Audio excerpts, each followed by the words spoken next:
Empezamos ya con el último bloque y vamos a seguir hablando de las elecciones y vamos a seguir hablando un poquito de comunicación, de política. Hoy invitamos a Jorge Río, es columnista habitual de nuestro programa, pero hoy viene en su papel de comunicador, de analista, para ayudarnos a entender qué pasó ayer. Bienvenido, Jorge. Gracias, Raúl. ¿Qué pasó ayer? Bueno, seguimos abordando el monotema, ¿no? Pasa que es ineludible, claramente, del día después, hablar de esto, de los resultados, sobre todo porque, como hasta la prensa internacional en algunos casos, cuando adjetivó, usó la palabra justamente sorpresivo, triunfo, sorpresiva,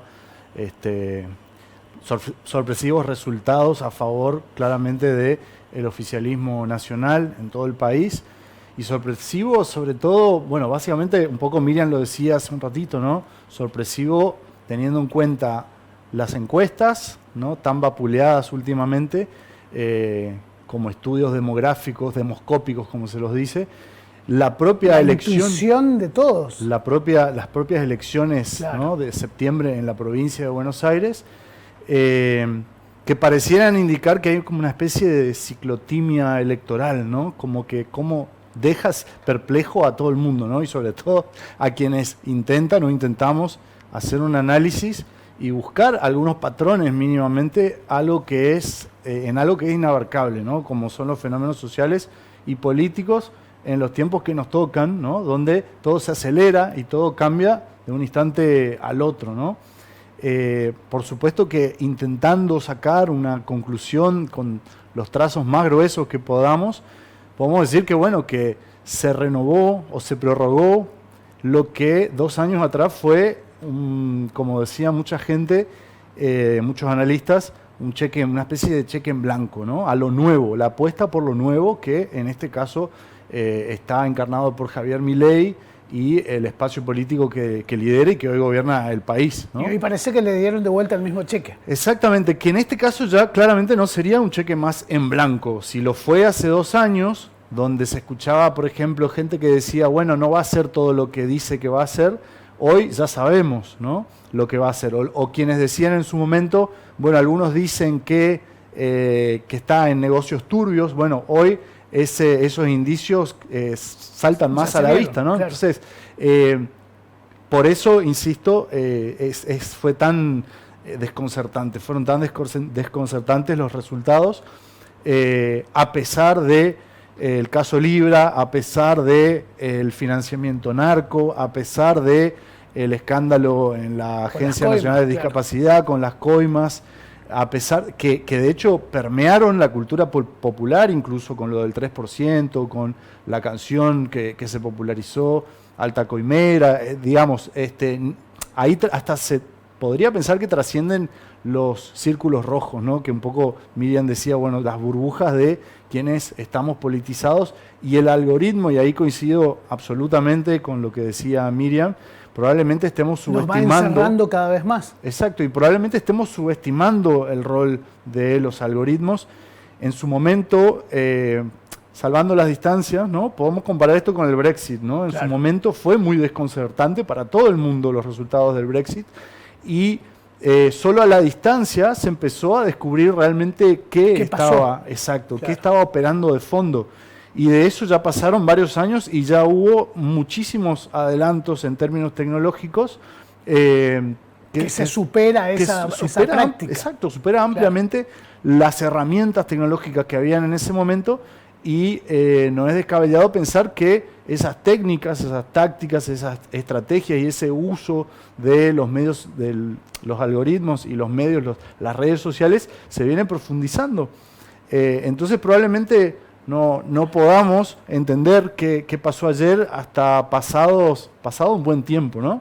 Jorge, vos venís profundizando en esto, estudiando, digamos, todas estas prácticas, estas nuevas tecnologías, estas nuevas tendencias, estas nuevas manipulaciones. ¿Vos creés que es un camino que no tiene retorno, que vamos a ir profundizando cada vez más? Bueno, yo... mi marco teórico de cabecera, al que siempre hago referencia en mis columnas, en este programa, tiene que ver con Giuliano D'Empoli Claro. y con Yanis Varoufakis. Son como para mí... Dos nortes. Exacto, me parece que tienen ideas que vienen a intentar entender y dilucidar un poco qué es esto que está pasando, que nadie realmente entiende bien en el mundo, o al menos en Occidente, y que tiene que ver con los cambios tecnológicos, pero sobre todo lo que provocan esos cambios tecnológicos, ¿no? Y qué implica que hoy la comunicación se dé básicamente en estos entornos, ¿no? Que son las redes sociales, que son Instagram, que tiene que ver con Meta, que tiene que ver con los probablemente las 6 personas más ricas del mundo, que Están no digitando casualmente, todo, claro. exacto, y que no casualmente también son 6 varones, ¿no? Y ahí aparece también la cuestión del género, ¿no? Como otro eje que también siempre traigo a colación, y una de las tantas variables que se pueden analizar también para entender un poco el fenómeno de por qué las ultraderechas, la ultraderecha y las ultraderechas, o los populismos de derecha se están internacionalizando, ¿no? Y creo que me arriesgo a decir, ¿no? Que en esto que recién decíamos, que probablemente lo que está pasando ahora lo vamos a entender mucho más adelante, me arriesgo a decir que vamos a entender de que, insisto con esto, no se trata de Milei, no se trata de algo argentino, se trata de algo que global, trasciende claro. exactamente las fronteras, y por eso también en columnas anteriores hablé de aquel manual internacional de la ultraderecha, ¿no? Porque cuando uno empieza a indagar y a hurgar un poquito, se da cuenta que, bueno, incluso lo hacen explícito ellos mismos, lo de MAGA, por ejemplo, ¿no? Que incluso usar la misma sigla, ¿no? En inglés, por supuesto, con la coincidencia de América, que es la referencia a Estados Unidos, con la A de Argentina, ¿no? En este caso.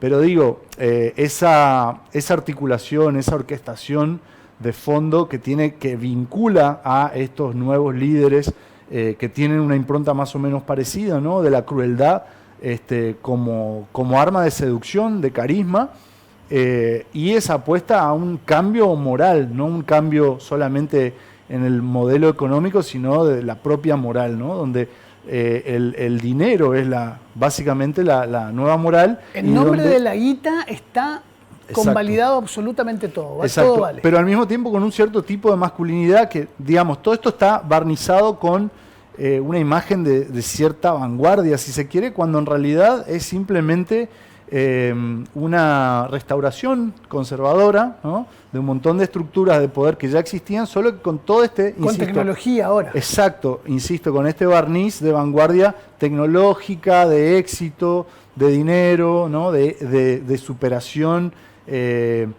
económica, pero sobre todo pisándole la cabeza al otro, ¿no? Entonces la destrucción absoluta de la solidaridad, de lo comunitario. Podés ser exitoso, pero tenés que de paso pisarle al otro, ¿no? No es solamente tu construcción. Y además el otro, si fue pisado, se lo merece, porque no ganó, porque ganaste vos, porque fuiste el más fuerte, ¿no? En ese sentido. Por supuesto que, y digo, ¿no? Esta cuestión también del varón, vuelvo a eso, a la cuestión de género. Existen indicadores de que son los varones los que votan en su mayoría este tipo de políticas, de miradas, y que tiene que ver con, por un lado, el rol, ¿no? de crisis, si se quiere, en la que están los varones según los esquemas tradicionales con los que de hecho fuimos criados, porque los cambios se dan tan rápido que tienen que ver con cómo me criaron a mí. Resulta que en determinado momento dejó de... Eso se rompió también. Se rompió, dejó de ser algo aceptable, y de repente necesito referentes que me digan, no, vos estás bien, lo que están mal son los otros, ¿no? Y lo que decía Miriam también de cómo... Milei es un ejemplo de eso, Exacto. Que salió ya desde el principio a decir que todo aquello que traía una agenda nueva estaba equivocada. Exacto, Milei, pero también Trump, también Bolsonaro. Pero también Bukele, pero también, por eso insisto, ¿no? Las cuestiones en común que son fáciles de dejar de verlas cuando nos miramos el ombligo y pensamos que esto tiene que ver con algo, insisto, de Argentina. No sé si tiene que ver, pero me hiciste acordar. El nuevo presidente del Perú, lo advirtieron los periodistas que inmediatamente después que asumió la presidencia, fue destituida la presidenta anterior, son del mismo equipo. Los periodistas entraron a sus redes y advirtieron que la misma noche que había asumido, dejó de seguir a una gran cantidad de personas, esas personas quienes eran modelos y actrices. Claro. Ahí me hiciste acordar esa cuestión del varón y ese formateo tradicional, ¿no? de sexismo, de para qué son las mujeres en el campo aún de la política, incluso en el de la política. Y que es un andamiaje, ¿no? Es sistemático y va todo de la mano, digo, ¿no? Todo está, porque si hay algo en lo que tiene razón, entre comillas, en insistir la ultraderecha, en este caso Milei y La Libertad Avanza, es en la tan mentada batalla cultural. Y esa es una de las ideas que aparece con mucha claridad en los ingenieros del caos, ¿no? De que la cultura precede a la política depende de la cultura. Entonces, si quiero poder, ahí, claro, son los marcos de referencia. Si yo quiero cambiar un modelo económico, un modelo político, primero tengo que cambiar un modelo cultural. Y en eso pareciera que lamentablemente le está yendo bien, y digo lamentablemente porque por supuesto que representa todo esto que venimos diciendo, ¿no? El pisarle la cabeza al otro y creer que yo voy a ser exitoso, porque de fondo está ese mito, ¿no? De que puedo ser yo el siguiente Elon Musk. Sí, estoy ahí, a un clic de serlo. Exacto. Jorge, ese análisis que haces con la política nacional, ¿crees que esas burbujas que se arman, crees que impactó también acá en la provincia? Sí, yo creo que sí, que no está exenta yo también creo que sí. Ninguna provincia, ningún país. Y de hecho Miriam, por ejemplo, hablaba hoy de esta cuestión volviendo, ¿no?, a las burbujas que crean los algoritmos y los bots, ¿no?, y la inteligencia artificial, y quién sabe qué más nuevas herramientas que todavía no conocemos, que todavía no salen a la luz. Pero digo, por ejemplo, en el asalto al Capitolio en Estados Unidos, cuando se entrevistaba a las personas que estaban haciendo ese asalto, que después fue replicado también en Brasilia, ¿no?, en la capital de Brasil, por los seguidores de Bolsonaro. De Bolsonaro. Cuando le entrevistaban a las personas por qué estaban haciendo eso, la mayoría daba razones diferentes. No estaban ahí por una sola causa. Algunos eran porque decían que el Pizzagate, la pedofilia de Hillary Clinton, otros decían que era porque, un montón de teorías, la mayoría teorías conspirativas, algunas totalmente disparatadas, ¿no? Entonces, lo novedoso quizá no sea lo de las teorías conspirativas, pero sí que eran distintas, de que no estaban ahí por una misma idea, una misma causa. Habían personas haciendo lo mismo y apoyando al mismo líder y al mismo espacio político, pero por narrativas diferentes, ¿no?, que eran las que probablemente el algoritmo detectó como que eran las más permeables a esas personas en particular. Colonización siglo XXI. Exacto, súper sofisticada y súper poderosa. Jorge, muchísimas gracias. Gracias a ustedes.